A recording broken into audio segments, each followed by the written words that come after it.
Who is Supreme Chancellor Finis Valorum? Valorum was born on Coruscant to House Valorum, which was a very prestigious family on Coruscant.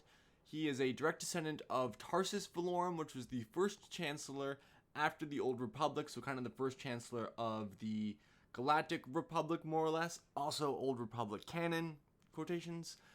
He worked in Sor Kalpa's administration team, which was the Supreme Chancellor before Valorum, and then obviously we know that Valorum was the Supreme Chancellor before Palpatine.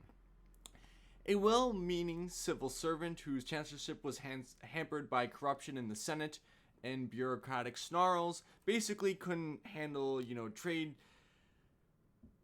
trade federation disputes and whatnot. This led to the invasion of Naboo, and he did very little, if not assist in the trade federation in taxing the free trade zones. Like I said, this led to the invasion of Naboo. It is also important to note that he was a member, or his family held the Valorum Shipping Company, which was on the planet Eridu, which, oddly enough, because of the trade route disputes and because of the Trade Federation taxations and whatnot, this kind of led to their downfall, especially after the vote of no confidence for Valorum. This very prestigious company ended up kind of going under a little bit, but it's also very interesting to note that the Eridu Mining Company, which is their rival, the governor at the time of Eridu was Tarkin, who was elected. Of course, Tarkin ends up being, the Moff and whatnot. This is kind of his political rise as well, Tarkin.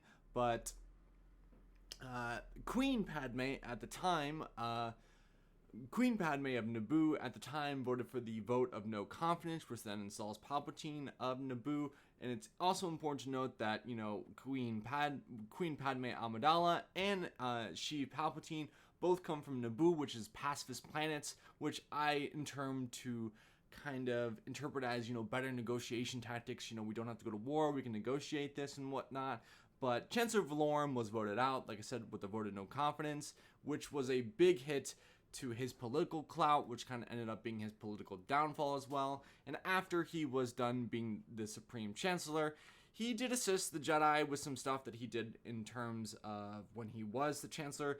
Like, he sent Master Sifo-Dyas to resolve trade disputes with the Pike Syndicates with spice and whatnot. And then, of course, on this mission, Sifo-Dyas ends up commissioning the clone army, but then the Pike Syndicate, ordered by the Sis, have Sifo-Dyas killed for, hush-hush reasons. We don't want to let the plot get revealed, more or less. But Valorum had a interesting political career. His rise to the Chancellor, he gets all the way to the top, and of course coming from a very prestigious family, he had good intentions, but overall could not overcome, just government bureaucracies in general. George Lucas based his character off of Bill Clinton, oddly enough. Poor trade decisions, was removed from office, quotations, but still meant well. There's an interesting, political history about all this stuff, which also leads me to something I want to, tease up in the beginning, or tease up in the future, is that I'm definitely doing, a whole series on, how Star Wars is based on, a lot of United States history and stuff like that. But besides that point, Valorum, he stayed on Coruscant. That's the capital of the Republic, and like I said, his family was a very prestigious family within there. He had an estate on Coruscant, but many people viewed his political career as corrupt, or, like I said, assisting the Trade Federation in these matters and whatnot.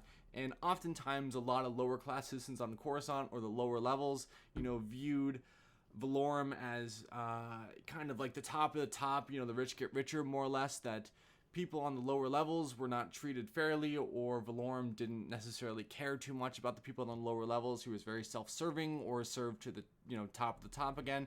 This kind of goes hand in hand with his shipping company and whatnot, and again, the Trade Federation taxing the free trade zones, which again leads to Naboo, the invasion of Naboo, and then the vote of no confidence for him, and then the installation of Sheev Palpatine. Keep in mind, all of this stuff was kind of in the works by Sheev Palpatine. He undermined Valorum to get the vote of no confidence to have him removed.